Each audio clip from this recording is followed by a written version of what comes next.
Hi hello ನಮಸ್ತೆ ಎಲ್ಲರಿಗೂ welcome to Future Leaders Academy YouTube channel. ಎಲ್ಲರಿಗೂ ಫ್ಯೂಚರ್ ಲೀಡರ್ಸ್ ಅಕಾಡೆಮಿ ಯೂಟ್ಯೂಬ್ ಚಾನಲ್ಗೆ ಸ್ವಾಗತ ಸುಸ್ವಾಗತ. ನಾನು ನಿಮ್ಮ ಪ್ರೀತಿಯ ನರಸಿಂಹ. ಸೊ ಇವತ್ತಿನ ಒಂದು ಕ್ಲಾಸ್ ಅಲ್ಲಿ ನಾವು ಸೆಲ್ ಬಗ್ಗೆ ಅಂದ್ರೆ ಜೀವಕೋಶದ ಬಗ್ಗೆ ನಾವು ಇವತ್ತು ಡಿಸ್ಕಸ್ ಮಾಡ್ತಾ ಹೋಗೋಣ. ಇಲ್ಲಿವರೆಗೆ ಜೀವಕೋಶ ಅಂದ್ರೆ ಸೆಲ್ ಅನ್ನುವಂತ ಒಂದು ಕಾನ್ಸೆಪ್ಟ್ ಮೇಲೆ ಕೆಲವೊಂದಿಷ್ಟು ವಿಡಿಯೋಸ್ ಅನ್ನ ಮಾಡಿದ್ದೀನಿ. ಸೊ ಆ ಎಲ್ಲ ಒಂದು ವಿಡಿಯೋಸ್ ಅನ್ನ ಸೇರ್ಕೊಂಡು ಇವತ್ತು ಒಂದೇ ಒಂದು ವಿಡಿಯೋದಲ್ಲಿ ನಾನು ಕ್ಲಿಯರ್ ಆಗಿ ಕೊಡುವಂತ ಒಂದು ಪ್ರಯತ್ನ ಮಾಡ್ತಾ ಇದ್ದೀನಿ. ಈ ಒಂದು ವಿಡಿಯೋದಲ್ಲಿ ಪ್ರತಿಯೊಂದನ್ನು ನಾನು ಇಮೇಜ್ ಮುಖಾಂತರ ಅಂದ್ರೆ ಇಮೇಜ್ ಅನ್ನ ಹಾಕಿದ್ದೀನಿ. ಸೊ ಅಲ್ಲಿ ಪ್ರತಿಯೊಂದು ನಿಮಗೆ ಡೀಟೇಲ್ ಆಗಿ ಹೇಳ್ತಾ ಹೋಗ್ತೀನಿ. ಸೊ ನಿಮಗೆ ನೋಟ್ ಡೌನ್ ಮಾಡ್ಕೊಳ್ಳೋಕೆ ಈಸಿ ಆಗುತ್ತೆ ಅಂತ ಅನ್ಕೊಳ್ತೀನಿ.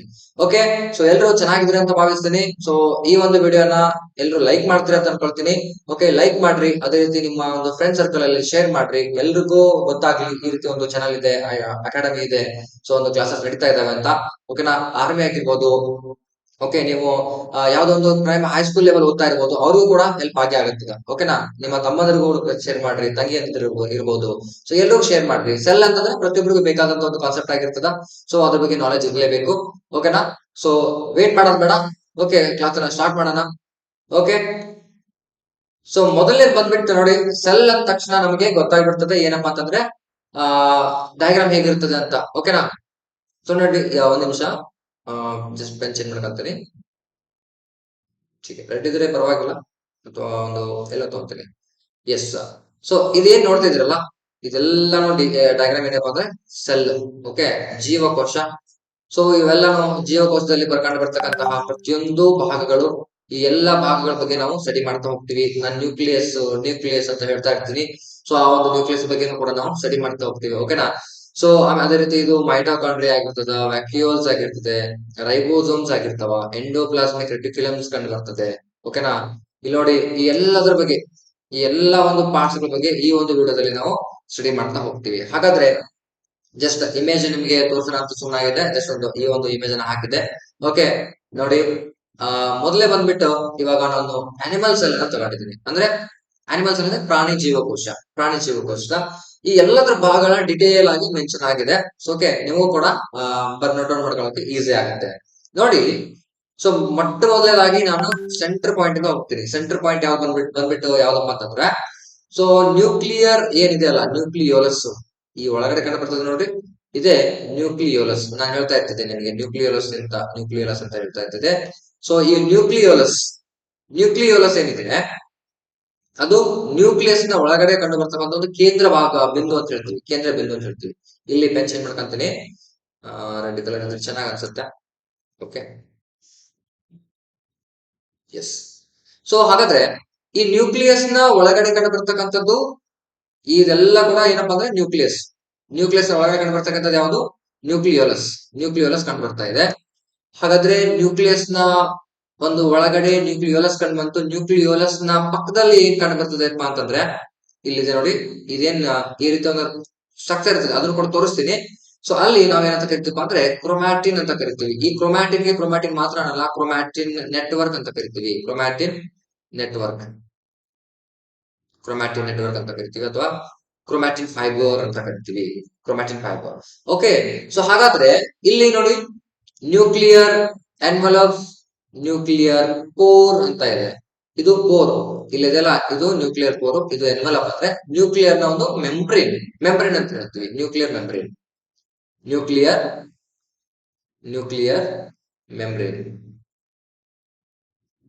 ಓಕೆ, ನ್ಯೂಕ್ಲಿಯರ್ ಮೆಂಬ್ರೇನ್ ಸರಿಯಾಗಲಿಲ್ಲ ಅಂತ ಅನ್ಕೊಳ್ತೀನಿ. ಮೆಂಬ್ರೇನ್ ಅಂತ ಕರೀತಾರೆ. Nuclear membrane. ಓಕೆನಾ, ನ್ಯೂಕ್ಲಿಯರ್ ಮೆಂಬ್ರೇನ್ ಅಂತಂದ್ರೆ ನ್ಯೂಕ್ಲಿಯಸ್ ನ ಪೊರೆ ಅಂತ ಹೇಳ್ತೀವಿ. ಓಕೆ, ಸೊ ನ್ಯೂಕ್ಲಿಯಸ್ ಮತ್ತೆ ನ್ಯೂಕ್ಲಿಯರ್ ನ ಪೊರೆ ಅಥವಾ ನ್ಯೂಕ್ಲಿಯಸ್ ನಲ್ಲಿ ಕಂಡು ಬರ್ತಕ್ಕಂಥದ್ದು ಕ್ರೊಮ್ಯಾಟಿನ್ ಅಂತ ಗೊತ್ತಾಯ್ತು. ಇನ್ನೊಂದು ಬಿಟ್ಟಿದೀವಿ, ಏನಪ್ಪಾ ಅಂತಂದ್ರೆ, ಒಂದೇ ನಿಮಿಷ ಇರೇಸ್ ಮಾಡಿ ತೋರಿಸ್ತೀನಿ. ಓಕೆ, ಇಲ್ಲಿ ಏನು ನೀವು ಕ್ರೊಮ್ಯಾಟಿನ್ ಅಂತ ಮಾರ್ಕ್ ಮಾಡಿದ್ರಲ್ಲ, ಈ ಸುತ್ತಮುತ್ತ ಏನ್ ನಿಮಗೆ ಲಿಕ್ವಿಡ್ ಕಾಣಿಸ್ತಾ ಇದೆ ನೋಡಿ, ಆ ಲಿಕ್ವಿಡ್ ಗೆ ಏನಂತ ಕರಿತೀವಿ ಅಂತಂದ್ರೆ ನ್ಯೂಕ್ಲಿಯೋಪ್ಲಾಸಮ್. ನೆನ್ಪಿಟ್ಟುಕೊಡ್ರಿ, ನ್ಯೂಕ್ಲಿಯೋಪ್ಲಾಸಮ್ ಅಂತ ಹೇಳ್ತೀನಿ. ನಾನು ಇನ್ನೂ ಬರ್ತೀನಿ ಅಲ್ಲಿ ನ್ಯೂಕ್ಲಿಯೋಪ್ಲಾಸಮ್ ಆದ್ಮೇಲೆ, ಮತ್ತೆ ತಿರ್ಗಾ ಅಲ್ಲೇ ಬರ್ತೀನಿ ನ್ಯೂಕ್ಲಿಯೋಪ್ಲಾಸಮ್ಗೆ. ಓಕೆ, ಸೊ ಅದಾದ್ಮೇಲೆ ನ್ಯೂಕ್ಲಿಯಸ್ ನ ಹೊರಗಡೆ ಇಲ್ಲಿ ಏನ್ ನೋಡ್ರಿ, ಈ ರೀತಿ ಕಂಡು ಬರ್ತಾ ಇರೋ ಸ್ಟ್ರಕ್ಚರ್, ಈ ರೀತಿ ಡಿಸೈನ್. ಈ ಡಿಸೈನ್ ಏನಿದೆಯಲ್ಲ, ಈ ಡಿಸೈನ್ ಗೆ ನಾವ್ ಏನಂತ ಕರಿತಾ ಇದ್ದೀವಿ, ಇಲ್ಲಿ ಮಾರ್ಕ್ ಮಾಡಿದಾರೆ ನೋಡ್ರಿ, smooth endoplasmic reticulum, rough endoplasmic reticulum ಅಂತ. ಸೊ ಅವುಗಳಿಗೆ ಕಾಮನ್ ಆಗಿ ಏನ್ ಕರೀತಾರಪ್ಪ ಅಂತಂದ್ರೆ ಎಂಡೋಪ್ಲಾಸ್ಮಿಕ್ ರೆಟಿಕ್ಯುಲಮ್. ಎಂಡೋಪ್ಲಾಸ್ಮಿಕ್ ರೆಟಿಕ್ಯುಲಮ್ ಅಂತಂದ್ರೆ EPR ಅಂತ ಕರಿತಾ ಹೋಗ್ತೀವಿ. EPR ಅಂತ ಕರಿತೀವಿ. ಈ EPR ಅಲ್ಲಿ ಎರಡು ಭಾಗಗಳು. ಎಷ್ಟು ಭಾಗದವ್ರಿ? ಎರಡು ಭಾಗ. There are 2 types of the endoplasmic reticulum. EPR ಅಂತಂದ್ರೆ ಏನು? ಎಂಡೋಪ್ಲಾಸ್ಮಿಕ್ ರೆಟಿಕ್ಯುಲಮ್ ಬರ್ಕೋಬೇಕು. Okay, endoplasmic reticulum. Okay, reticulum ಅಂತ ಬರ್ಕೊಳ್ತೇವೆ. ಓಕೆ, ಹಾಗಾದ್ರೆ ಈ ಎಂಡೋಪ್ಲಾಸ್ಮಿಕ್ ರೆಟಿಕ್ಯುಲಮ್ ಎರಡು ಭಾಗ ಯಾವ ಅಂತಂದ್ರೆ ಒಂದು ಸ್ಮೂತ್ ಎಂಡೋಪ್ಲಾಸ್ಮಿಕ್ ರೆಟಿಕ್ಯುಲಮ್, ಇನ್ನೊಂದು ರಫ್ ಎಂಡೋಪ್ಲಾಸ್ಮಿಕ್ ರೆಟಿಕ್ಯುಲಮ್. ಇವುಗಳಿಗೆ ಸ್ಮೂತ್ ಯಾಕೆ ಅಂತಾರೆ, ಅದೇ ರೀತಿ ರಫ್ ಯಾಕೆ ಅಂತಾರೆ ಅಂತ ತಿಳ್ಕೊಂಡು ಇಲ್ಲಿ ನೋಡ್ರಿ ಒಂದು ನಿಮಿಷ. ಇಲ್ಲಿ ಸ್ಮೂತ್ ಅಂತ ಮಾಡಿದ್ದಾರೆ, ಹೌದಾ? ಇದು ಸ್ಮೂತ್ ಎಂಡೋಪ್ಲಾಸ್ಮಿಕ್ ರೆಟಿಕ್ಯುಲಮ್. ನೋಡಿ, ಸ್ಮೂತ್ ಎಂಡೋಪ್ಲಾಸ್ಮಿಕ್ ರೆಟಿಕ್ಯುಲಮ್ ಇದೆ. ಈ ಎಂಡೋಪ್ಲಾಸ್ಮಿಕ್ ರೆಟಿಕ್ಯುಲಮ್ ಏನಿದೆಯಲ್ಲ, ಆ ಎಂಡೋಪ್ಲಾಸ್ಮಿಕ್ ರೆಟಿಕ್ಯುಲಮ್ ಅಲ್ಲಿ ಯಾವುದೇ ರೀತಿಯಾದಂತ ನಿಮಗೆ ಏನ್ ಕಂಡು ಬರಂಗಿಲ್ಲ. ಈ ಎಂಡೋಪ್ಲಾಸ್ಮಿಕ್ ರೆಟಿಕ್ಯುಲಮ್ ಅಲ್ಲಿ ರೈಬೋಸೋಮ್ ಅಂಟಿಕೊಂಡಂತೆ ಕಂಡು ಬರಂಗಿಲ್ಲ. ಸ್ಮೂತ್ ಎಂಡೋಪ್ಲಾಸ್ಮಿಕ್ ರೆಟಿಕ್ಯುಲಮ್ ಅಲ್ಲಿ ಇಲ್ಲಿದೆ ನೋಡಿ, ಸ್ಮೂತ್ ಆಗಿದೆ. ಅದೇ ಇಲ್ಲಿ ನೋಡ್ರಿ ಗಂಟಾಗಿ ಕಂಡು ಬರ್ತದೆ, ಹೌದಾ? ಗಂಟಾಗಿ ಏನೋ ಒಂದು ಅಟ್ಕೊಂಡಿದೆ ಅಥವಾ ಅದು ಡ್ಯಾಮೇಜ್ ಆಗಿದೆ ಅಂತ ರೀತಿ ಕಂಡು ಬರ್ತದೆ. ಅದು ಡ್ಯಾಮೇಜ್ ಆಗಿರಂಗಿಲ್ಲ. ಇಲ್ಲೆಲ್ಲಿ ಮಾರ್ಕ್ ಮಾಡಿದ್ದಾರೆ ನೋಡಿ, ಇದು ನೋಡಿ, ಇದೇನಿದೆಯಲ್ಲ ಇದು ರಫ್ ಎಂಡೋಪ್ಲಾಸ್ಮಿಕ್ ರೆಟಿಕ್ಯುಲಮ್. ರಫ್ ಅಂದ್ರೆ ಏನಪ್ಪಾ ಅಂತಂದ್ರೆ, ಫಾರ್ ಎಕ್ಸಾಂಪಲ್ ಇವಾಗ ಒಂದು ಬಟ್ಟೆ ಇದೆ, ಇದೊಂದು ಬಟ್ಟೆ. ಈ ಬಟ್ಟೆ ಮೇಲೆ ಏನು ಇಲ್ಲಪ್ಪ ಅಂತಂದ್ರೆ ಏನಂತ ಕರಿತೀವಿ ನಾವು? ಸ್ಮೂತ್ ಅಂತ ಕರಿತೀವಿ. ಏನಂತ ಕರಿತೀವಿ? ಸ್ಮೂತ್ ಅಂತ ಕರಿತೀವಿ. ಅದೇ ರೀತಿ ಅದ್ರ ಮೇಲೆ ಏನಾದ್ರು ಒಂದ್ ಸ್ವಲ್ಪ ಕಲ್ಲುಗಳಿದ್ರೆ, ಆ ಕಲ್ಲುಗಳು ಈ ರೀತಿ ಕಲ್ಲು ಕಂಡು ಬಂದ್ರೆ ಏನಾದ್ರು ಕರಿತೀವಿ? ರಫ್ ಅಂತ ಕರಿತಿರ್ತಾನೆ. ಸೊ ಇದು ಏನಪ್ಪಾ ಅಂದ್ರೆ ರಫ್ ಆಗಿರ್ತದ. ಅಂದ್ರೆ ನಾವು ಟಚ್ ಮಾಡಕ ಕೂಡ ಸ್ವಲ್ಪ ಕೈಗೆ ಸೆನ್ಸ್ ಆಗ್ತದ, ಹೌದಾ? ಸೊ ಹಾಗಾಗಿ ರಫ್ ಆಗಿ ಏನ್ ಕಂಡು ಬರ್ತದೆ, ಎಲ್ಲಿ ರೈಬೋಸೋಮ್ಗಳು ಅಂಟ್ಕೊಂಡಿರ್ತಾವ, ಎಲ್ಲಿಗೆ? ಎಂಡೋಪ್ಲಾಸ್ಮಿಕ್ ರೆಟಿಕ್ಯುಲಮ್ಗೆ ರೈಬೋಸೋಮ್ಗಳು ಅಂಟ್ಕೊಂಡಿರ್ತಾವಲ್ಲ, ಆ ಅಂಟ್ಕೊಂಡಂತ ರೈಬೋಸೋಮ್ ಎಂಡೋಪ್ಲಾಸ್ಮಿಕ್ ರೆಟಿಕ್ಯುಲಮ್ ಏನಿದೆಯಲ್ಲ, ಆ ಎಂಡೋಪ್ಲಾಸ್ಮಿಕ್ ರೆಟಿಕ್ಯುಲಮ್ಗೆ ನಾವು ರಫ್ ಎಂಡೋಪ್ಲಾಸ್ಮಿಕ್ ರೆಟಿಕ್ಯುಲಮ್ ಅಂತ ಕರಿತೀವಿ. ಗೊತ್ತಾಯ್ತಾ? ಕರ್ಕೊಳ್ತೀನಿ. ರೈಬೋಸೋಮ್ಗಳಿಗೆ ಏನಾದ್ರೂ ಅಂಟಿಕೊಂಡಂತ ಕಂಡು ಬಂದಿದ್ರೆ ಅವಾಗ ರಫ್ ಎಂಡೋಪ್ಲಾಸ್ಮಿಕ್ ಅಂದ್ರೆ REPR ಅಂತ ಕರಿತೀವಿ. REPR, rough endoplasmic reticulum. ಅದೇನಾದ್ರೂ ಸ್ಮೂತ್ ಆಗಿದ್ರೆ ಅಂದ್ರೆ ರೈಬೋಸೋಮ್ಗಳೇನಾದ್ರೂ ಅಂಟಿಕೊಂಡಂತೆ ಕಂಡು ಬರ್ಲಿಲ್ಲಪ್ಪ ಅಂತಂದ್ರೆ, so we will call as a smooth endoplasmic reticulum, SEPR. ಏನಂತ ಕರಿತೀವಿ? SEPR ಅಂತ ಕರಿತೀವಿ. ಶೋರ್. ಸೊ ನೆಕ್ಸ್ಟ್ ಇಲ್ಲಿ ಎಂಡೋಪ್ಲಾಸ್ಮಿಕ್ ರೆಟಿಕ್ಯುಲಮ್ ಅಂತ ಅದಾದ್ಮೇಲೆ ನಾವು ನೆಕ್ಸ್ಟ್ ಯಾವ್ದನ್ನ ನೋಡಿದ್ವಿ? ಅಂಟಿಕೊಂಡಂತೆ ಕಂಡು ಬರ್ತಕ್ಕಂತಹ ರೈಬೋಸೋಮ್ಗಳನ್ನ ನೋಡ್ಕೊಂಡಿದ್ವಿ, ಹೌದಾ? ಹಾಗಾದ್ರೆ ಇಲ್ಲಿ ರೈಬೋಸೋಮ್ಗಳನ್ನ ಇದರಲ್ಲಿ ಕೊಟ್ಟಿಲ್ಲ, ಇಲ್ಲಿ ಕೊಟ್ಟಿದ್ದಾರೆ ನೋಡ್ರಿ.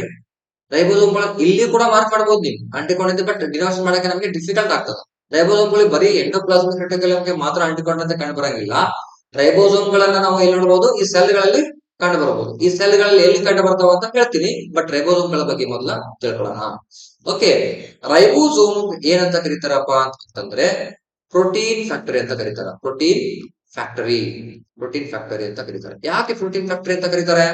ಪ್ರೋಟೀನ್ ಫ್ಯಾಕ್ಟರಿ ಅಂತ ಕರೆಯ ಕಾರಣ ಏನಪ್ಪಾ ಅಂದ್ರೆ, ಅದು ಪ್ರೋಟೀನ್ ಅನ್ನ ಫ್ಯಾಕ್ಟರಿ ಇಂದ ಜನರೇಟ್ ಮಾಡ್ತದೆ, ಪ್ರೋಟೀನ್ ಅನ್ನ ಬಿಡುಗಡೆ ಮಾಡ್ತದ ಅಥವಾ ಮ್ಯಾನುಫ್ಯಾಕ್ಚರ್ ಮಾಡ್ತದೆ. ಓಕೆ, ಎಲ್ಲಿ ನಾವು ಫಾರ್ ಎಕ್ಸಾಂಪಲ್ ಶುಗರ್ ಜನರೇಟ್ ಮಾಡ್ತಿರ್ತೀವಿ, ಶುಗರ್ ಸಿಗ್ತದೆ. ಆ ಶುಗರ್ ಸಿಗ್ತಕ್ಕಂತ ಒಂದು ಫ್ಯಾಕ್ಟರಿ ನಾವು ಆಬ್ವಿಯಸ್ಲಿ ಶುಗರ್ ಫ್ಯಾಕ್ಟರಿ ಅಂತ ಕರಿತೀವಿ. ಹಾಗಾಗಿ ಈ ರೈಬೋಸೋಮ್ ಏನ್ ಮಾಡ್ತದಪ್ಪ ಅಂತಂದ್ರೆ, ಇದು ರೈಬೋಸೋಮ್ ಏನ್ ಮಾಡ್ತದಪ್ಪ ಅಂದ್ರೆ ಪ್ರೋಟೀನ್ ಅನ್ನ ಬಿಡುಗಡೆ ಮಾಡ್ತದೆ. ರೈಬೋಸೋಮ್ ಪ್ರೋಟೀನ್ ಬಿಡುಗಡೆ ಮಾಡ್ತದೆ. ಹಾಗಾಗಿ ರೈಬೋಸೋಮ್ ಅನ್ನ ಪ್ರೋಟೀನ್ ಫ್ಯಾಕ್ಟರಿ ಅಂತ ಕರಿತೀವಿ. ಆರ್ ಎಲ್ಸ್ ಸಿಂಥಸೈಸ್ ಪ್ರೋಟೀನ್ ಅಂತ ಕರಿತೀವಿ. ಸಿಂಥಸೈಸ್ ಪ್ರೋಟೀನ್ ಅಂತ ಕರಿತೀವಿ. ಪ್ರೋಟೀನ್ ಸಿಂಥಸಿಸ್ ಮಾಡ್ತಾರೆ. ನಿಮಗೆ ಗೊತ್ತಿದೆ ಫೋಟೋಸಿಂಥಸಿಸ್ ಗೊತ್ತಿದೆ, ಆದ್ರೆ ಇಲ್ಲಿ ಪ್ರೋಟೀನ್ ಸಿಂಥಸಿಸ್ ಅಂತ ಹೇಳ್ತಾ ಇದ್ದೀನಿ. So just please don't mind that it's not a photosynthesis, it is protein synthesis. Okay, clear ಅಂತ ಅನ್ಕೊಳ್ತೀನಿ. ಪ್ರೋಟೀನ್ ಸಿಂಥಸಿಸ್ ಮಾಡ್ಬೇಕಂತಂದ್ರೆ ನಮ್ಗೆ ಯಾವ್ದು ಬೇಕು? ರೈಬೋಸೋಮ್ ಬೇಕು. ರೈಬೋಸೋಮ್ ಏನಂತ ಕರಿತೀವಿ? ಪ್ರೋಟೀನ್ ಫ್ಯಾಕ್ಟರ್ ಅಂತ ಕರಿತೀವಿ. Okay, clear? ಸೊ ನೆಕ್ಸ್ಟ್ ಇನ್ನೊಂದೇನಪ್ಪ ಅಂತಂದ್ರೆ, ಇಲ್ಲಿ ರೈಬೋಸೋಮ್ ಎಲ್ಲಿ ಕಂಡು ಬರ್ತದೆ? ರೈಬೋಸೋಮ್ ಎಲ್ಲಿ ಕಂಡು ಬರ್ತದಪ್ಪ ಅಂತಂದ್ರೆ ಸೈಟೋಪ್ಲಾಸಮ್ ಅಲ್ಲಿ ಕಂಡು ಬರ್ತದ. ಎಲ್ಲಿ? ಸೈಟೋಪ್ಲಾಸಮ್. ಹಾಗಾದ್ರೆ ಸೈಟೋಪ್ಲಾಸಮ್ ಅಂದ್ರೆ ಏನು? ನೋಡಿ, ಇಲ್ಲಿಂದ ಇಲ್ಲಿ ಇದೇನ್ ನೀವು ಬಾರ್ಡರ್ ನೋಡ್ತಾ ಇದ್ರಿ, ಇದು ಏನ್ ಬಾರ್ಡರ್ ನೋಡ್ತಾ ಇದ್ರಲ್ಲ, ಸೆಲ್ ಬಾರ್ಡರ್ ಅಂದ್ರೆ ಜೀವಕೋಶದ ಪೊರೆ ಅಂತ ಏನ್ ನೋಡ್ತಾ ಇದ್ರಿ, ಎಲ್ಲ ಪೊರೆ, ಹೌದಾ? ಇದೆಲ್ಲಾನು ಜೀವಕೋಶದ ಒಂದು ಪೊರೆ. ಆ ಪೊರೆ ಒಳಗಡೆ ಏನ್ ಕಂಡು ಬರ್ತದಪ್ಪ ಅಂದ್ರೆ, ಈಗ ನೋಡ್ರಿ ಸ್ವಲ್ಪ ಬಣ್ಣದಾಗಿ ಈ ರೀತಿ ಡಲ್ ಕಲರ್ ಅಲ್ಲಿ ಕಂಡು ಬರ್ತಾ ಇದೆಯಲ್ಲ, ಅದು ಲಿಕ್ವಿಡ್. ಆ ಲಿಕ್ವಿಡ್ ಗೆ ಏನಂತ ಕರಿತೀವಿ ಅಂತಂದ್ರೆ ಸೈಟೋಪ್ಲಾಸಮ್ ಪ್ಲಾಸಮ್ ಅಂತ ಕರಿತೀವಿ, ಸೈಟೋಪ್ಲಾಸಮ್ ಅಂತ ಕರಿತೀವಿ. ಹಾಗಾದ್ರೆ ನಿಮ್ಗೆ ಆಗ್ಲೇ ಹೇಳಿದ್ದೆ ನಾನು ಮತ್ತೆ ಕ್ರೊಮ್ಯಾಟಿನ್ ಇದಕ್ಕೆ ನ್ಯೂಕ್ಲಿಯೋಪ್ಲಾಸಮ್ ಬರ್ತೀನಿ ಅಂತ. ಹೌದಾ, ನ್ಯೂಕ್ಲಿಯೋಪ್ಲಾಸಮ್ ಬರ್ತೀನಿ ಅಂತ ಹೇಳಿದ್ದೆ. ನೋಡಿ, ಈ ಸೈಟೋಪ್ಲಾಸಮ್ ಮತ್ತೆ ಈ ನ್ಯೂಕ್ಲಿಯೋಪ್ಲಾಸಮ್ ನ್ಯೂಕ್ಲಿಯೋಪ್ಲಾಸಮ್ ಎರಡು ಸೇರಿ ನಮಗೆ ಏನ್ ಕೊಡ್ತಾವಪ್ಪ ಅಂತಂದ್ರೆ it will give protoplasm protoplasm ಅನ್ನ ಕೊಡ್ತೀವಿ. ಈ ಪ್ರೋಟೋಪ್ಲಾಸಮ್ ಅನ್ನಾಗ ನಾವ್ ಏನಂತ ಕರಿತೀವಿ ಅಂತಂದ್ರೆ ಜೀವಂತ ಜೀವಕೋಶ ಅಂತ ಕರಿತೀವಿ. ಜೀವಕೋಶದಲ್ಲಿನೇ ಕಂಡುಬರ್ತಕ್ಕಂಥ ಜೀವಂತ ಒಂದು ಕಣದಂಗ ಅಂತ ಕರಿತೀವಿ, ಅಥವಾ ಆರ್ಗನಲ್ ಅಂತ ಹೇಳ್ತೀವಿ. ಓಕೆನಾ? ಸೊ ಕಣದಂಗ ಅಂತ ಹೇಳಿದ್ರೆ ಓಕೆ, ಆರ್ಗನಲ್ ಅಂದ್ರೆ ಆಗಲ್ಲ. ಸೊ ಅಲ್ಲಿ ಒಂದು ಸಬ್ಸ್ಟೆನ್ಸ್ ಅಂತ ಹೇಳ್ತೀವಿ, ಅಥವಾ ಒಂದು ವಸ್ತು ಅಂತ ಹೇಳ್ತೀವಿ, ಜೀವಂತ ವಸ್ತು ಅಥವಾ ಜೀವಂತ ದ್ರವ್ಯ ಅಂತ ಹೇಳ್ತೀವಿ. ಅದೇನಪ್ಪ ಅಂತಂದ್ರೆ ಪ್ರೋಟೋಪ್ಲಾಸಮ್ ಅಂತ ಹೇಳ್ತೀವಿ. The living substance of the cell is protoplasm, living substance of the cell. Okay, clear ಅಂತ ಅನ್ಕೊಳ್ತೀನಿ. ಇನ್ನು ಒಂದ್ ನಿಮಿಷ. ನೆಕ್ಸ್ಟ್ ನಾನು ಎಲ್ಲಿ ಕಂಡು ಬರ್ತದೆ ಅಂತ ಹೇಳಿದ್ರೆ ಸೈಟೋಪ್ಲಾಸಮ್ ಪ್ಲಾಸ್ಮಾ ಮೆಂಬ್ರೇನ್ ಅಲ್ಲಿ ಕಂಡು ಬರ್ತದೆ. ಪ್ಲಾಸ್ಮಾ ಮೆಂಬ್ರೇನ್ ಅಂತಂದ್ರೆ ಏನು ಅಂತಲ್ಲ, ಪ್ಲಾಸ್ಮಾ ಮೆಂಬ್ರೇನ್ ಅಂದ್ರೆ ಬೇರೆ ಏನಲ್ಲ, ಜೀವಕೋಶದ, ಇಲ್ಲಿ ಬರೀತೀನಿ ನೋಡಿ, ಜೀವಕೋಶದ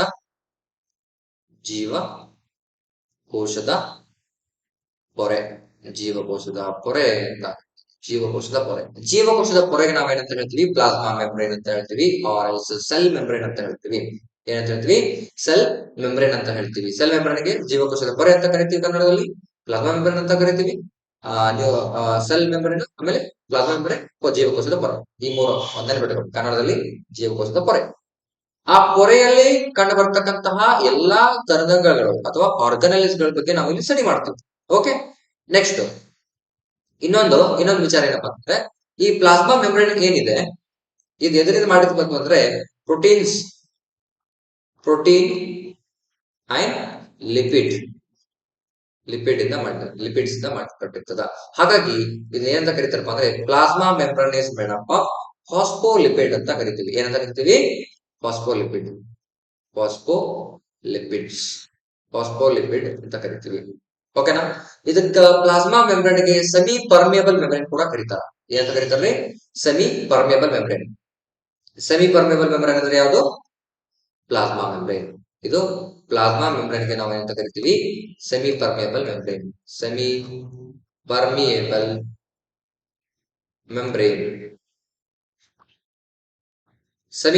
ಮೆಂಬ್ರೇನ್ ಅಂತ ನಾವು ಇದಕ್ಕೆ ಕರಿತೀವಿ. Okay, clear? ನೆಕ್ಸ್ಟ್ ಈಗ ಮಾತಾಡೋದು ಯಾವ್ದಪ್ಪ ಅಂತಂದ್ರೆ ಡೈರೆಕ್ಟ್ ಆಗಿ ನಾನು ಎಲ್ಲಿ ಬರ್ತೀನಪ್ಪ ಅಂದ್ರೆ ಮೈಟೋಕಾಂಡ್ರಿಯಾ ಬಗ್ಗೆ ಬರ್ತೇನೆ. ಇಲ್ಲೊಂದು ಮೈಟೋಕಾಂಡ್ರಿಯಾ ಇದೆ, ಆಮೇಲೆ ಇಲ್ಲೊಂದು ಮೈಟೋಕಾಂಡ್ರಿಯಾ ಇದೆ. ಓಕೆ, ಇಲ್ಲಿ ಮೆನ್ಷನ್ ಮಾಡಿದ್ದಾರೆ ಮೈಟೋಕಾಂಡ್ರಿಯಾ ಅಂತ ಹೇಳಿದ್ರೆ, ಮೈಟೋಕಾಂಡ್ರಿಯಾ ಅಂತ ಮಾಡಿದ್ದಾರೆ. ಹಾಗಾದ್ರ ಆ ಮೈಟೋಕಾಂಡ್ರಿಯಾ ಅನ್ನೋದ್ರೆ ಏನು? ಈ ಮೈಟೋಕಾಂಡ್ರಿಯಾ ಏನಂತ ಕರೀತಾರಪ್ಪ ಅಂತಂದ್ರೆ ಶಕ್ತಿ ಬಿಡುಗಡನಾ ಕೇಂದ್ರ, ಶಕ್ತಿ ಬಿಡುಗಡೆ ಕೇಂದ್ರ ಅಂತ ಕರೀತಾರ. ಕೇಂದ್ರ ಶಕ್ತಿ ಬಿಡುಗಡೆ ಕೇಂದ್ರ ಅಲ್ಲ, ಕೇಂದ್ರ. ಎಲ್ಲಿ ಶಕ್ತಿ ಉತ್ಪಾದನೆ ಆಗ್ತದೆ, ಹೌದಾ? ನನ್ನ ಜೀವಕೋಶಕ್ಕೆ ಶಕ್ತಿ ಬೇಕು, ಬದುಕ್ತಕ್ಕಂಥ ಎಲ್ಲಾ ಒಂದು ಜೀವಕೋಶಗಳಿಗೆ ಶಕ್ತಿ ಬೇಕೇ ಬೇಕು. ನಮಗೂ ಕೂಡ ಶಕ್ತಿ ಬೇಕು, ಜೀವಕೋಶಗಳು ಬದುಕೋಕ್ಕೂ ಕೂಡ ಶಕ್ತಿ ಬೇಕು. ಆ ಶಕ್ತಿಯನ್ನ ಬಿಡುಗಡೆ ಎಲ್ಲಿ ಮಾಡೋದು? ನೋಡ್ರಿ, ಮೈಟೋಕಾಂಡ್ರಿಯಾ ಇದ್ರೆ ನಮ್ಗೆ ಶಕ್ತಿ ಬರ್ತದೆ, ಇಲ್ಲ ಬಂದ್ರೆ ಬರಂಗಿಲ್ಲ. ಯಾಕಪ್ಪ ಅಂತಂದ್ರೆ ನಾವು ತಿನ್ನಂತ ರೆಸ್ಪಿರೇಷನ್ ಅಂತ ಕರಿತೀವಿ. ರೆಸ್ಪಿರೇಷನ್ ಅಂದ್ರೆ ಏನು? The food break down in the presence of oxygen. ಹೌದಾ? ಗಾಳಿಯ ಸಹಾಯದಿಂದ ಅಂದ್ರೆ ಆಮ್ಲಜನಕ ಸಹಾಯದಿಂದ ಏನನ್ನು ಜೀರ್ಣಕ್ರಿಯೆ ನಡೀತದೆ, ಅದಕ್ಕೆ ನಾವು ರೆಸ್ಪಿರೇಷನ್ ಅಂತ ಕರಿತೀವಿ. ಹಾಗಾದ್ರೆ ಆ ರೆಸ್ಪಿರೇಷನ್ ಆಗುವಂತ ಸಮಯದಲ್ಲಿ ಎಲ್ಲಿ ನಡೀತದೆ ಅದು? ಅರೋಬಿಕ್ ರೆಸ್ಪಿರೇಷನ್ ಅಂತ ಕರಿತಿರೋದಕ್ಕೆ ನಾವು. So aerobic respiration will be occurs in the mitochondria. ಆ ಮೈಟೋಕಾಂಡ್ರಿಯಾದಲ್ಲಿ ಏನ್ ಬಿಡುಗಡೆ ಆಗ್ತದಪ್ಪ ಅಂತಂದ್ರೆ ಕಾರ್ಬನ್ ಡೈಆಕ್ಸೈಡ್ ಬಿಡುಗಡೆ ಆಗ್ತದ, ನೀರು ಬಿಡುಗಡೆ ಆಗ್ತದ, ಎನರ್ಜಿ ಪ್ಲಸ್ ಎನರ್ಜಿ ಬಿಡುಗಡೆ ಆಗ್ತದ. ಹೌದಾ? ಎಲ್ಲಿ? Presence of oxygen. ಓಕೆನಾ? ಸೊ ಗಾಳಿಯ ಸಹಾಯದಿಂದ ಮಾತ್ರ ನಡೀತದೆ, ಎಲ್ಲಿ? ಮೈಟೋಕಾಂಡ್ರಿಯಾದಲ್ಲಿ. ಹಾಗಾಗಿ ಇದಕ್ಕೆ ಏನಂತ ಕರೀತಾರಪ್ಪ ಅಂತಂದ್ರೆ power house of the cell ಅಂತ ಕರೀತಾರೆ. ಏನಂತ ಕರೀತಾರೆ? Power house of the cell ಅಂತ ಕರೀತಾರ. Power house of the cell ಯಾವುದು? ಮೈಟೋಕಾಂಡ್ರಿಯಾ. ಈ ಮೈಟೋಕಾಂಡ್ರಿಯಾ ಏನ್ ಮಾಡ್ತದಪ್ಪ ಅಂತಂದ್ರೆ ಎಟಿಪಿ ಎನರ್ಜಿ ಎಡಿಪಿ ಆಗಿ ಕನ್ವರ್ಟ್ ಮಾಡ್ತದ. ಎಟಿಪಿ ಅಂತಂದ್ರೆ ಏನು? ಎಡಿಪಿ ಅಂತಂದ್ರೆ ನಿಮ್ಗೆ ಗೊತ್ತಿರ್ಬೇಕು. ಮೊದಲು ಎಟಿಪಿ ಅಂದ್ರೆ ಗೊತ್ತಿರ್ಬೇಕು, ಮತ್ತೆ ಎಡಿಪಿ ಅಂತಂದ್ರೆ ಗೊತ್ತಿರ್ಬೇಕು. ಹಾಗಾದ್ರೆ ಈ ಎಟಿಪಿ ಅಂತಂದ್ರೆ ಏನು? ಎಟಿಪಿ ಅಂತಂದ್ರೆ ಅಡಿನೋಸಿನ್ ಟ್ರೈಫಾಸ್ಫೇಟ್. ಅಡಿನೋಸೈನ್ ಇಲ್ಲಿ ಬರೀತೀನಿ ನೋಡಿ, adenosine try phosphate, adenosine triphosphate ಅಂತ ಬರ್ತೀವಿ.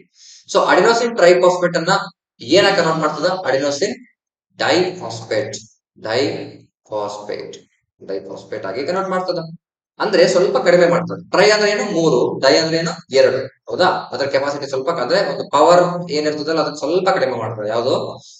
ಮೈಟೋಕಾಂಡ್ರಿಯಾ. ಓಕೆ, ಆಮೇಲೆ ಆಮೇಲೆ ಏನಾಗ್ತದಪ್ಪ ಅಂದ್ರೆ ಎಲ್ಲ ಒಂದು ಭಾಗಗಳಿಗೆ ನಮಗೆ ಶಕ್ತಿ ಬಿಡುಗಡೆ ಆಗ್ಬಿಡ್ತದ. ಪ್ರತಿಯೊಂದು ಜೀವಕೋಶದಲ್ಲಿ ನಡೀತಕ್ಕಂತಹ ಕ್ರಿಯೆ. ಮತ್ತೊಂದು ನೆನಪಿರ್ಲಿ ನಿಮಗೆ, ಇವಾಗ ಒಂದೇ ಒಂದು ಸಣ್ಣ ಒಂದು ಚರ್ಮ ಇದೆ ಅಂತಂದ್ರೆ ಈ ಒಂದು ಚರ್ಮದ ಭಾಗದಲ್ಲಿ ಸಿಕ್ಕಾಪಟ್ಟೆ ಸೆಲ್ಸ್ ಇರ್ತಾವ, ಜೀವಕೋಶಗಳು ಬಹಳ ಇರ್ತಾವ್ರಿ. ಅದಕ್ಕೆ ನಮಗೆ ಏನಂತ ಕರೀತಾರ, ಮಲ್ಟಿ ಸೆಲ್ಯುಲಾರ್ ಅಂತ ಕರೀತಾರ, ಮಲ್ಟಿ ಸೆಲ್ಯುಲಾರ್ ಅಂತ ಕರೀತಾರೆ. If the animal having multi cells, okay, multi cells ಅಂದ್ರೆ ಅವಕ್ಕೆ ಏನಂತ ಕರಿತೀವಿ ಅಂದ್ರೆ ಬಹುಕೋಶೀಯ ಜೀವಿಗಳು. ಸೆಲ್ ಬಹುಕೋಶೀಯ ಜೀವಕೋಶಗಳು ಜಾಸ್ತಿ ಇದ್ದಪ್ಪ ಅಂದ್ರೆ, ಹೌದಾ? ಅದಕ್ಕ ಬಹುಕೋಶೀಯ ಜೀವಿಗಳು ಅಂತ ಕರಿತೀವಿ, ಅಥವಾ ಮಲ್ಟಿ ಸೆಲ್ಯುಲಾರ್ ಆರ್ಗ್ಯಾನಿಸಮ್ ಅಂತ ಕರಿತೀವಿ. ಹಾಗಿದ್ಮೇಲೆ ಇನ್ನೇನಾದರೂ ಒಂದೇ ಸೆಲ್ ಕಂಡು ಬಂದ್ರೆ ಅದಕ್ಕೆ ಏನಂತ ಕರಿತೀವಿ ಅಂತಂದ್ರೆ ಸಿಂಗಲ್ ಸೆಲ್ಡ್ ಅಥವಾ ಯುನಿಸೆಲ್ಯುಲಾರ್ ಆರ್ಗ್ಯಾನಿಸಮ್ ಅಂತ ಕರಿತೀವಿ. ಕನ್ನಡದಲ್ಲಿ ಏಕಕೋಶೀಯ ಜೀವಿಗಳು ಅಂತ ಕರಿತೀವಿ. ಏಕಕೋಶೀಯ ಜೀವಿಗಳು ಅಂತ ಕರಿತೀವಿ. ಅರ್ಥ ಆಯ್ತಾ? ಇನ್ನ ನೆಕ್ಸ್ಟ್ ಎಲ್ಲಿ ಬರ್ತೀನಪ್ಪ ಅಂತಂದ್ರೆ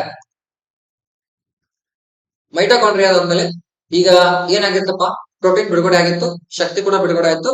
ಇನ್ನ ಎಲ್ಲಿ ಬರ್ಬೇಕಾದ್ರೆ ಪ್ಯಾಕ್ ಮಾಡಿ ಕಳಿಸ್ಬೇಕಲ್ಲ, ನಾವ್ ಎಲ್ಲಿ ಬೇಕೋ ಅದನ್ನ ಕಳಿಸ್ಬೇಕು. ಅದು ಯಾವ್ದು ಮಾಡ್ತದೆ ಕೆಲಸ ಮಾಡಿ, ಪ್ಯಾಕೇಜಿಂಗ್ ಅಂಡ್ ಸಾರ್ಟಿಂಗ್ ಅಂತ ಹೇಳ್ತೀವಿ. ಗಾಲ್ಗಿ ಅಪಾರಟಸ್ ಮಾಡ್ತದ. ನಿಮಗೆ ಅವತ್ತು ಒಂದು ಕ್ವಶನ್ ಡಿಸ್ಕಸ್ ಮಾಡುವಾಗ ಗಾಲ್ಗಿ ಉಪಕರಣ ಅಂತ ಬಂದಿತ್ತು ನೋಡ್ರಿ, ಆ ಗಾಲ್ಗಿ ಸಂಕೀರ್ಣ ಅದು. ಸೊ ಆ ಗಾಲ್ಗಿ ಸಂಕೀರ್ಣ ಏನ್ ಮಾಡ್ತದಪ್ಪ ಅಂತಂದ್ರೆ ಈ ರೈಬೋಸೋಮ್ ಬಿಡುಗಡೆ ಮಾಡ್ತಕ್ಕಂತಹ ಪ್ರೋಟೀನ್ಸ್ ಅನ್ನ ಏನ್ ಮಾಡ್ತದ, ಪ್ಯಾಕ್ ಮಾಡಿ ಟ್ರಾನ್ಸ್ಪೋರ್ಟ್ ಮಾಡ್ಬಿಡ್ತದ. ಓಕೆ, ಪ್ರೋಟೀನ್ಸ್ ಅನ್ನ ಪ್ಯಾಕ್ ಮಾಡಿ ಟ್ರಾನ್ಸ್ಪೋರ್ಟೇಶನ್ ಗೆ ಹೆಲ್ಪ್ ಮಾಡ್ತದೆ. ಹಾಗಾದ್ರೆ ಸಾಗಾಣಿಕೆ ಮಾಡೋದು ಯಾವುದು? ಇದು ಸಾರ್ಟಿಂಗ್ ಆಯ್ತು, ಅದೇ ರೀತಿ ಪ್ಯಾಕೇಜಿಂಗ್ ಮಾಡ್ತು, ಅದನ್ನ ಸಾಗಾಣಿಕೆ ಮಾಡೋದು ಯಾವ್ದ್ರಿ? ಆಲ್ರೆಡಿ ನಾವು ಡಿಸ್ಕಸ್ ಮಾಡಿದೀವಿ. ಏನ್ ಡಿಸ್ಕಸ್ ಮಾಡಿದೀವಿ ಅಂದ್ರೆ EPR, ಹೌದಾ? EPR ಅಂತ ಡಿಸ್ಕಸ್ ಮಾಡಿದೀವಿ. ಈ ಎಂಡೋಪ್ಲಾಸ್ಮಿಕ್ ರೆಟಿಕ್ಯುಲಮ್ ಏನ್ ಮಾಡ್ತಪ್ಪ ಅಂದ್ರೆ ತಗೊಂಡ್ ಹೋಗ್ತದ. ಹಾಗಾಗಿ ಇದಕ್ಕೆ ಏನಂತ ಕರೀತಾರಪ್ಪ ಅಂತಂದ್ರೆ ಟ್ರಾನ್ಸ್ಪೋರ್ಟ್ ಸಿಸ್ಟಮ್ ಅಂತ ಕರೀತಾರ. Transport system of the cell ಅಂತ ಕರೀತಾರೆ. ಜೀವಕೋಶದಲ್ಲಿ ಸಾರಿಗೆ ವ್ಯವಸ್ಥೆಯಾಗಿ ಕೆಲಸ ಮಾಡ್ತಕ್ಕಂಥದ್ದು ಯಾವ್ದಪ್ಪ ಅಂತಂದ್ರೆ ಎಂಡೋಪ್ಲಾಸ್ಮಿಕ್ ರೆಟಿಕ್ಯುಲಮ್. ಹಾಗಾಗಿ ಎಂಡೋಪ್ಲಾಸ್ಮಿಕ್ ರೆಟಿಕ್ಯುಲಮ್ಗೆ ಜೀವಕೋಶದ ಸಾರಿಗೆ ವ್ಯವಸ್ಥೆ ಅಂತ ಕರಿತೀವಿ, ಅಥವಾ ದ ಸೆಲ್, ಏನಪ್ಪಾ ಇಂಗ್ಲಿಷ್ ಹೇಳ್ಬೇಕಪ್ಪ ಅಂತಂದ್ರೆ the transport system of the cell ಅಂತ ಕರಿತೀವಿ. ಓಕೆನಾ? ಇನ್ನ ಲೈಸೋಸೋಮ್ ಏನ್ ಮಾಡ್ತದೆ? ಈಗ ಹೋಯ್ತು, ಈ ಲೈಸೋಸೋಮ್ಗೆ ಒಂದು ಹೆಸರು ಇದೆ, ಏನಪ್ಪಾ ಅಂತಂದ್ರೆ ಸುಸೈಡ್ ಬ್ಯಾಗ್ ಅಂತ ಇದೆ. Suicide bag of the cell ಅಂತ.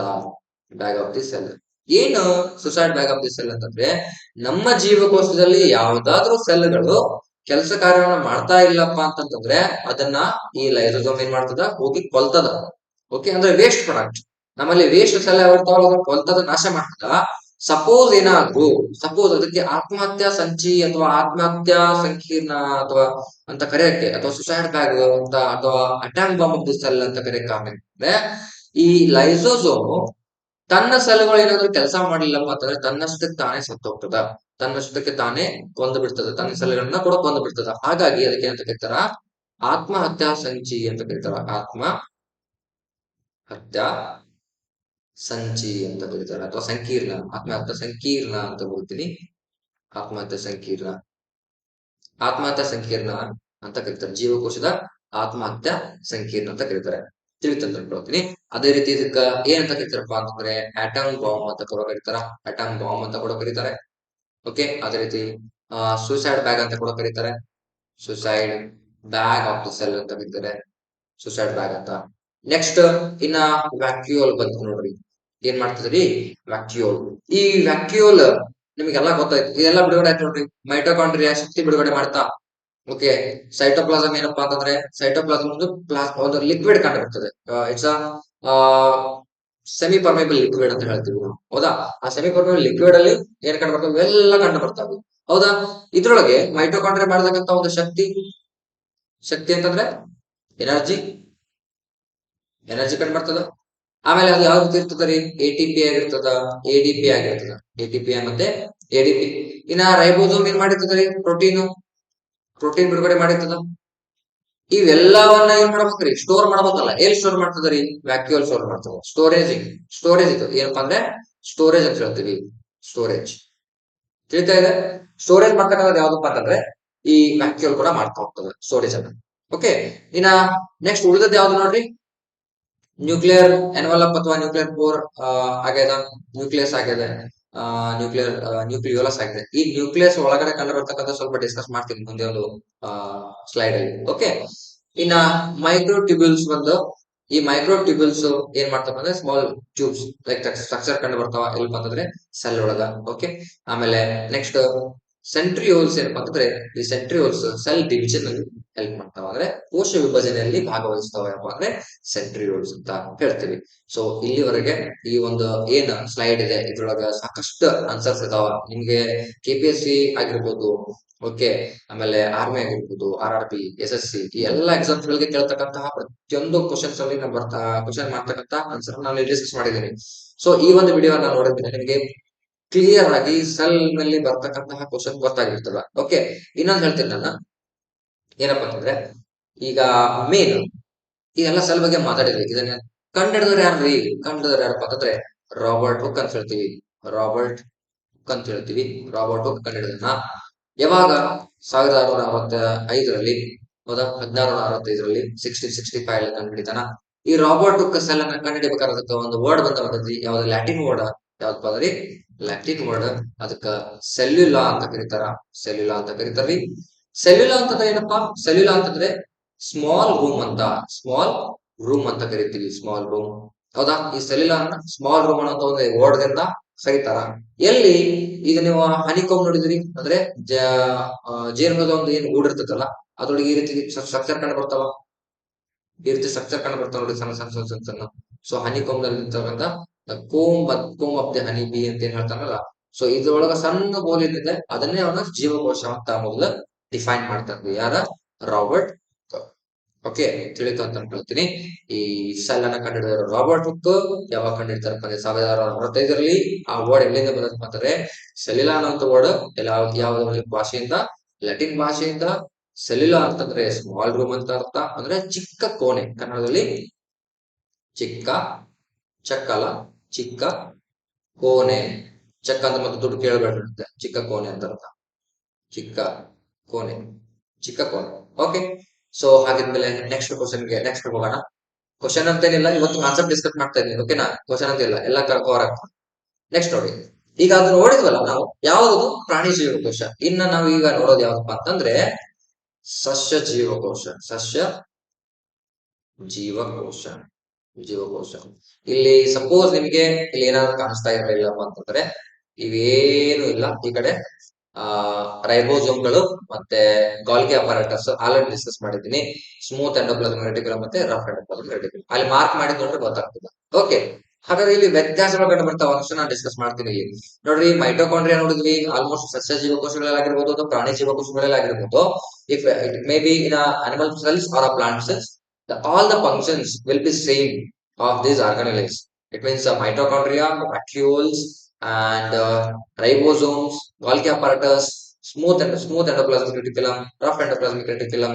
Okay, ಇದು ನೋಡ್ರಿ, ಇದೇನಪ್ಪ ಅಂದ್ರೆ ಗಾಲ್ಗಿ ಅಪರಾಟಸ್. ಇದು ಗಾಲ್ಗಿ ಅಪರಾಟಸ್ ಅಂತ ಹೇಳ್ತೀವಿ, ಅಲ್ಲಿ ಕೂಡ ಇತ್ತು, ಹೌದಾ. ಆಮೇಲೆ ಸೈಟೋಪ್ಲಾಸಮ್ ಕೂಡ ಅದೇ ಆಗಿರ್ತದ. ಸೆಲ್ ಮೆಂಬ್ರೇನ್ ಇದೇ ಇರ್ತದ. ಡಿಫ್ರೆನ್ಸ್ ಏನ್ ಕಂಡು ಬರ್ತದ್ರಿ, ಡಿಫ್ರೆನ್ಸ್ ಏನ್ ಕಂಡು ಬರ್ತಾ ಇದೆ ನಮಗೆ, ಕ್ಲೋರೋಪ್ಲಾಸ್ಟ್ ಕಂಡು ಬರ್ತಾ ಇದೆ. ಕ್ಲೋರೋಪ್ಲಾಸ್ಟ್ ಕಂಡು ಬರ್ತಾ ಇದೆ, ಬಿಟ್ರೆ ಸೆಲ್ ವಾಲ್ ಕಂಡು ಬರ್ತಾ ಇದೆ. ಇವು ಏನಪ್ಪಾ ಅಂತಂದ್ರೆ ಡಿಫ್ರೆಂಟ್. ಕ್ಲೋರೋಪ್ಲಾಸ್ಟ್, ಈ ಕ್ಲೋರೋಪ್ಲಾಸ್ಟ್ ಒಳಗ ಏನ್ ಕಂಡು ಬರ್ತದಪ್ಪ ಅಂತಂದ್ರೆ ಕ್ಲೋರೋಫಿಲ್ ಕಂಡು ಬರ್ತದ. ಕ್ಲೋರೋಫಿಲ್ ಕಂಡು. ಈ ಕ್ಲೋರೋಫಿಲ್ ಏನಪ್ಪಾ ಅಂತಂದ್ರೆ ದ ಗ್ರೀನ್ ಪಿಗ್ಮೆಂಟ್ ಅಂತ ಹೇಳ್ತೀವಿ. ಗ್ರೀನ್ ಪಿಗ್ಮೆಂಟ್ ಅಂತ ಹೇಳ್ತೀವಿ. Green pigment. ಈ ಗ್ರೀನ್ ಪಿಗ್ಮೆಂಟ್ ಇಂದಾನೆ ಸಸ್ಯಗಳ ಎಲೆಗಳೇನಪ್ಪಾ ಅಂದ್ರೆ ಹಸಿರುವಾಗಿರ್ತಾವ. ಈ ಗ್ರೀನ್ ಪಿಗ್ಮೆಂಟ್ ಅಂದ್ರೆ ಕನ್ನಡದಲ್ಲಿ ಹಸಿರು ವರ್ಣಕ ಅಂತ ಹೇಳ್ತೀವಿ. ಹಸಿರು ವರ್ಣಕ. ಈ ಹಸಿರು ವರ್ಣಕದಿಂದ ಸಹಾಯದಿಂದಾನೆ ಏನ್ ನಡೀತದಪ್ಪ ಅಂತ ಅಂದ್ರೆ ಇಲ್ಲಿ ಬರೀತೀನಿ, ಅಥವಾ ಇಲ್ಲ ಬರೀಲ್ಲ. ಓಕೆ, ದ್ವಿತೀಯ ಸಂಶ್ಲೇಷಣೆ, ದ್ವಿತೀಯ ಸಂಶ್ಲೇಷಣೆ, ಸಂಶ್ಲೇಷಣೆ ಇದಕ್ಕ ಇಂಗ್ಲಿಷ್ ನಲ್ಲಿ ಏನಂತ ಕರಿತೀವಪ್ಪ ಅಂತಂದ್ರೆ ಇಲ್ಲಿ ಬರೀತೀವಿ ನೋಡ್ರಿ, ಫೋಟೋಸಿಂಥಸಿಸ್, ಫೋಟೋಸಿಂಥಸಿಸ್, ಫೋಟೋಸಿಂಥಸಿಸ್ ನಡೀತದೆ ಯಾವ್ದ್ರ ಸಹಾಯದಿಂದ ರೀ? ಕ್ಲೋರೋಫ್ಲಾಸ್ಟ್ ಅಲ್ಲಿ ಕಂಡು ಬರ್ತಕ್ಕಂತಹ ಕ್ಲೋರೋಫಿಲ್ ನ ಸಹಾಯದಿಂದ, ಕ್ಲೋರೋಫಿಲ್ ನ ಸಹಾಯದಿಂದ ನಡೀತಾ ಉಂಟು. ಹಾಗಾದ್ರೆ ಈ ಸೆಲ್ ವಾಲ್ ಇದೆಯಲ್ಲ, ಇದು ಏನು ಯಾವ್ದ್ರಿಂದ ಮಾಡಲ್ಪಟ್ಟಿದೆಪ್ಪ ಅಂತಂದ್ರೆ ಸೆಲ್ಯುಲೋಸ್ ನಿಂದ ಮಾಡಲ್ಪಟ್ಟಿದೆ. Cellulose, cellulose and hemi cellulose, hemi cellulose, cellulose and hemi cellulose ಇಂದ ಮಾಡಲ್ಪಟ್ಟಿರ್ತದ. ಓಕೆ, ಆಮೇಲೆ ಕ್ರೊಮ್ಯಾಟಿನ್ ಕೂಡ ಸೇಮ್ ಇದೆ, ನ್ಯೂಕ್ಲಿಯೋಲಸ್ ಕೂಡ ಸೇಮ್ ಇದೆ, ನ್ಯೂಕ್ಲಿಯಸ್ ಕೂಡ ಸೇಮ್ ಇದೆ. ಹಾಗಾದ್ರೆ ಇನ್ನು ನ್ಯೂಕ್ಲಿಯೋಪ್ಲಾಸಮ್ ಆಲ್ಮೋಸ್ಟ್ ಎಲ್ಲ ಕಡೆ ತೋರಿಸಿಲ್ಲ, ನಾನು ಹೇಳಿದ್ದೀನಿ ನಿಮಗೆ ಈ ನ್ಯೂಕ್ಲಿಯಸ್ ಅಲ್ಲಿ ಕಂಡುಬರ್ತಕ್ಕಂಥ ಒಂದು ದ್ರವವನ್ನ ನಾವು ನ್ಯೂಕ್ಲಿಯೋಪ್ಲಾಸಮ್ ಅಂತ ಕರಿತೀವಿ. ಓಕೆ, ಇನ್ನ ನೆಕ್ಸ್ಟ್ ಇಲ್ಲಿದೆ ನೋಡಿ ಮೇನ್ ಕ್ವಶನ್ ಬೇಕಾದಂತ ಒಂದು ಡಯಾಗ್ರಾಮ್ ಏನಪ್ಪ ಅಂತಂದ್ರೆ ಇದು ನ್ಯೂಕ್ಲಿಯಸ್ ನ ಒಂದು ಡಯಾಗ್ರಾಮ್ ರೀ. ಅದ್ರ ಮೇಲ್ಗಡೆ ಅಂಟಿಕೊಂಡಂತೆ ಕಂಡು ಬರ್ತಕ್ಕಂಥದ್ದು ಇದೇನಪ್ಪ ಅಂತಂದ್ರೆ ಎಂಡೋಪ್ಲಾಸ್ಮಿಕ್ ರೆಟಿಕ್ಯುಲಮ್, ಎಂಡೋಪ್ಲಾಸ್ಮಿಕ್ ರೆಟಿಕ್ಯುಲಮ್ ಎಲ್ಲಿ ಅಂಟಿಕೊಂಡಂತೆ ಕಂಡು ಬರ್ತದೆ? ನ್ಯೂಕ್ಲಿಯಸ್ ಗೆ ಅಂಟಿಕೊಂಡಂತೆ ಕಂಡು ಬರ್ತದೆ. ಇನ್ನ ಈ ಎಂಡೋಪ್ಲಾಸ್ಮಿಕ್ ರೆಟಿಕ್ಯುಲಮ್ ಏನಿದೆಯಲ್ಲ, ಈ ಎಂಡೋಪ್ಲಾಸ್ಮಿಕ್ ರೆಟಿಕ್ಯುಲಮ್ ಅಲ್ಲಿ ಇದು ನೋಡಿ, ಇದೇ ನೋಡಿ ರೈಬೋಸೋಮ್ಸ್ ಅಂಟಿಕೊಂಡ ನೋಡ್ಬೇಕು. ಇದಕ್ಕ ರಫ್ ಎಂಡೋಪ್ಲಾಸ್ಮಿಕ್ ರೆಟಿಕ್ಯುಲಮ್ ಹೇಳ್ತೀವಿ, ರಫ್ ಎಂಡೋಪ್ಲಾಸ್ಮಿಕ್ ರೆಟಿಕ್ಯುಲಮ್. ನ್ಯೂಕ್ಲಿಯಸ್ ನ ಒಳಗಡೆ ಇದೇನ್ ಕಂಡು ಬರ್ತಾ ಇದೆ, ಈ ರೀತಿ ಸ್ಟ್ರಕ್ಚರ್ ಏನ್ ಕಂಡು ಬರ್ತಾ ಇದೆ, ಅದಕ್ಕೆ ನಾವ್ ಏನಂತ ಕರಿತೀವಪ್ಪ ಅಂತಂದ್ರೆ ಕ್ರೊಮ್ಯಾಟಿನ್, ಕ್ರೊಮ್ಯಾಟಿನ್ ಅಂತ ಕರಿತೀವಿ. ಏನಂತ ಕರಿತೀವಿ? ಕ್ರೊಮ್ಯಾಟಿನ್ ಅಥವಾ ಕ್ರೊಮ್ಯಾಟಿನ್ ಫೈಬರ್, ಫೈಬರ್ ಅಂತ ಕರಿತೀವಿ, chromatin fibre or S R network, network ಅಂತ ಕರಿತೀವಿ, ಕ್ರೊಮ್ಯಾಟಿನ್ ನೆಟ್ವರ್ಕ್ ಅಂತ ಕರಿತೀವಿ. ತಿಳಿತಾ? ಓಕೆನಾ? ಇದು ಕ್ಲಿಯರಿಟಿ ಇದೆ. ಇನ್ನ ಸ್ವಲ್ಪ ಕ್ರೋಮೋಸೋಮ್ ಬಗ್ಗೆ ಡಿಸ್ಕಸ್ ಮಾಡೋಣ ಇಲ್ಲಿ ಮುಂದೆ. ಇಲ್ಲೇ ಬಂತು ನೋಡಿ, ಕ್ರೋಮೋಸೋಮ್ ಅಂತ ಕರೆದ್ವಿ ನಾವು. ಆ ಕ್ರೋಮೋಸೋಮ್ ಬರ್ಬೇಕಂತಂದ್ರೆ ನಮಗೆ ಏನ್ ಬೇಕು? ಡಿಎನ್ಎ ಬೇಕು. ಕ್ರೋಮೋಸೋಮ್ ನಾವ್ ಏನಂತ ಕರಿತೀವಪ್ಪ ಅಂತಂದ್ರೆ ಜೆನೆಟಿಕ್, ಏನಂತ ಕರಿತೀವಿ? ಜೆನೆಟಿಕ್ ಮಟೀರಿಯಲ್, ಮಟೀರಿಯಲ್ ಅಥವಾ ವಂಶವಾಹಿ, ವಂಶವಾಹಿ ಅಂತ ಕರಿತೀವಿ, ವಂಶವಾಹಿ ಅಂತ ಕರಿತೀವಿ. ಹಾಗಾದ್ರೆ ಕರಿಬೇಕಂತಂದ್ರೆ ನಮ್ಮ ಡಿಎನ್ಎ ಬೇಕಲ್ಲ, ಆ ಡಿಎನ್ಎ ನಾವು ಕೂಡ ಜೆನೆಟಿಕ್ ಮೆಟೀರಿಯಲ್ ಅಂತ ಕರಿತೀವಿ, ಇದಕ್ಕೂ ಕೂಡ ಜೆನೆಟಿಕ್ ಮೆಟೀರಿಯಲ್ ಅಂತ ಕರಿತೀವಿ. ಕ್ರೋಮೋಸೋಮ್ ಕೂಡ ನಾವು ಜೆನೆಟಿಕ್ ಮೆಟೀರಿಯಲ್ ಅಂತ ಕರೆದ್ರೆ ಹಾಗಾದ್ರೆ ಯಾವ್ದು ಜೆನೆಟಿಕ್ ಮೆಟೀರಿಯಲ್ ಅಂತ ಗೊತ್ತಾಗಬೇಕಲ್ಲ, ನಮಗೆ ಕ್ಲಾರಿಟಿ ಬೇಕು, ಹೌದಲ್ಲ?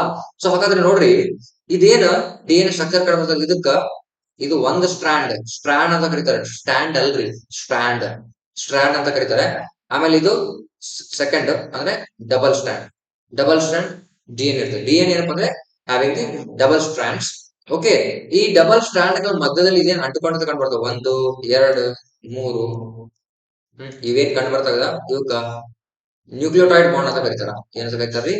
ನ್ಯೂಕ್ಲಿಯೋಟೈಡ್ ಬಾಂಡ್ಸ್ ಅಂತ ಕರೀತಾರ, ನ್ಯೂಕ್ಲಿಯೋಟೈಡ್ ಬಾಂಡ್ಸ್ ಅಂತ ಕರೀತಾರ, ಅಥವಾ ಪ್ರೋಟೀನ್ ಬಾಂಡ್ಸ್ ಅಂತ ಕರೀತಾರೆ. ಹಾಗಾದ್ರೆ ಆ ನ್ಯೂಕ್ಲಿಯೋಟೈಡ್ ಬಾಂಡ್ ಗಳ ಹೆಸರು ಏನೇನು ನೋಡ್ರಿ?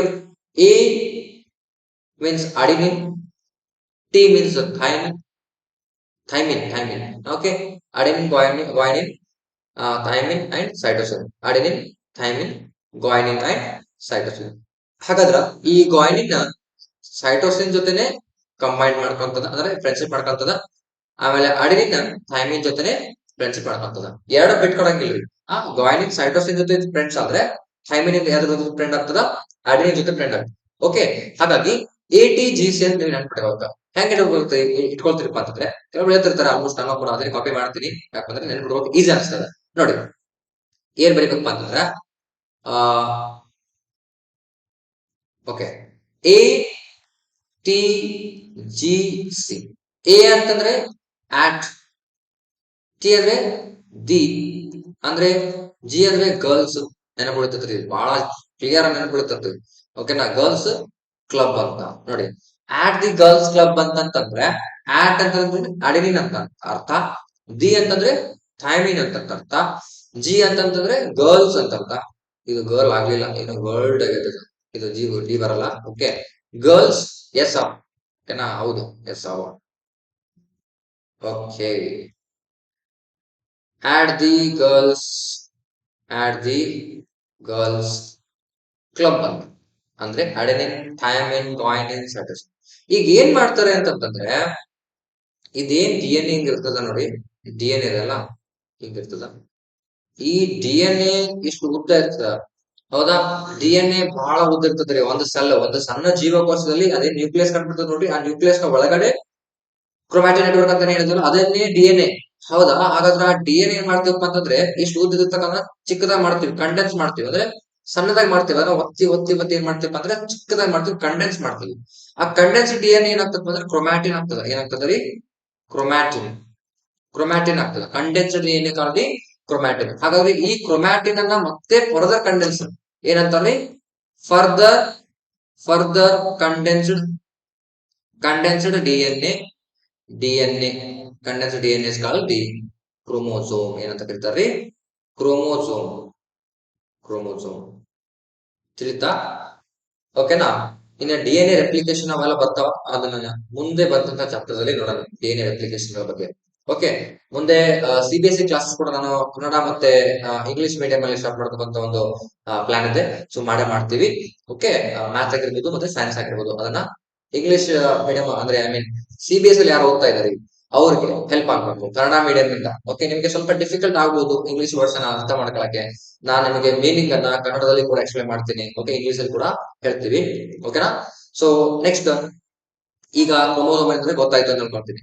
ನೆಕ್ಸ್ಟ್ ನೋಡಿ, ಕ್ರೋಮೋಸೋಮ್, ಮೇನ್ ಕ್ರೋಮೋಸೋಮ್ ಅದರ ಸ್ಟ್ರಕ್ಚರ್ ಎಷ್ಟು ತರೋದ್ರೆ ಈ ರೀತಿ ಒಂದು ಕ್ರೋಮೋಸೋಮ್ ಕಂಡು ಬರ್ತದೆ. ಈ ರೀತಿ ಒಂದು ಕ್ರೋಮೋಸೋಮ್, ಇದೊಂದು ಬೇರೆ ಕ್ರೋಮೋಸೋಮ್, ಇದೊಂದು ಬೇರೆ ಕ್ರೋಮೋಸೋಮ್, ಇದು ಬೇರೆ. ಹಾಗಾದ್ರ ಇಲ್ಲಿ ಎಕ್ಸ್ ವೈ ಡಿಸೈನ್ ಕೊಟ್ಟಿರಲ್ಲ ಸರ್. ಹೌದು, ನಿಜ ಹೇಳ್ಬೇಕಂತಂದ್ರೆ ಒಂದು ಪೇರ್ ಅಂತಂದ್ರೆ ಎಕ್ಸ್ ವೈ ಕ್ರೋಮೋಸೋಮ್.